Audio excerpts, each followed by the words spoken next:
आज जो दिल्ली की जनता हाहाकार मचा रही है, झुग्गी झोपड़ियों को जो आज तोड़ा गया है। एक बात हम ये पूछना चाहते हैं कि जब विधानसभा का चुनाव होने के पहले नेतागण, बीजेपी के नेतागण झुग्गी झोपड़ियों में जा जाके रहते थे, वहाँ खाना खाते थे। सीएम रेखा गुप्ता जी भी वहाँ पे जाके खाना खा के आए हैं। तो वो जनप्रतिनिधि के रूप में वहाँ पे जाके लोगों के घर में अपनापन दिखाया और वहाँ पे गरीबों के साथ में उन्होंने खाना खाया। तब उनको ये नहीं समझ में आया कि अवैध है और क्या ये इन्होंने अतिक्रमण किया है। तब उनको कुछ भी नहीं समझ में आ रहा था, क्योंकि इनको सिर्फ और सिर्फ सत्ता की राजनीति और वोटों की राजनीति करनी आती है।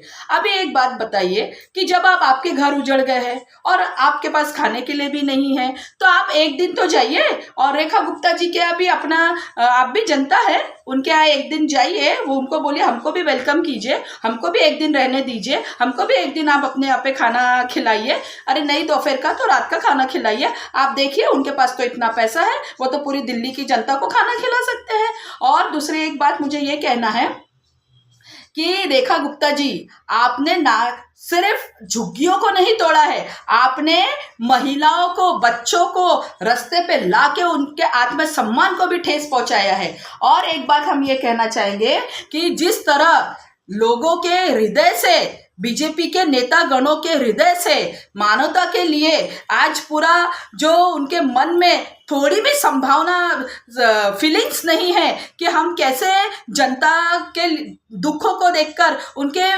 भावनाएं जैसी मर गई है। ये सिर्फ और सिर्फ सत्ता के लालची इनके नेतागण हैं। और सीएम जो वहाँ आज हैं, वो तो पल पल पे झूठ बोलते हैं। और वो झूठ बोलने का जो आज नतीजा आप देख रहे हैं कि आज दिल्ली की जो झुग्गियां टूटी गई है, बीजेपी सरकार ना ही हिंदू की है, ना ही मुसलमानों की है, ना ही उनको हिंदू राष्ट्र बनाना है। और आप एक बात बताइए, जब हिंदू ही नहीं बचेंगे, हिंदू के घर ही नहीं बचेंगे, तो आप कैसे हिंदू राष्ट्र बनाने की कल्पना कर सकते हैं। तो ये सिर्फ इनके चुनावी जुमले हैं, ढकोसले हैं।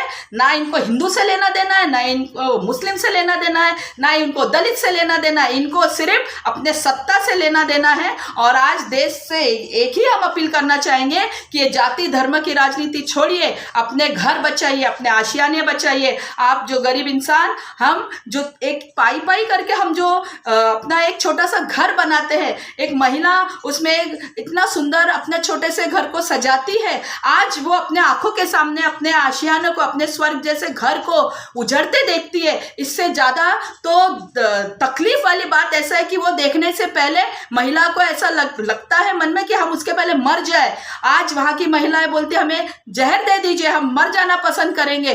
तो रेखा गुप्ता जी, आप एक महिला है, महिला के दर्द को आपको समझना चाहिए। और हम यही कहेंगे कि ये दर्द तो आप समझ नहीं पाए, तो कम से कम उनके आंख से जो आज आंसू निकल रहे हैं उसके लिए कुछ सोचिए, उसके लिए कुछ मरहम लगाइए। जय हिंद दोस्तों।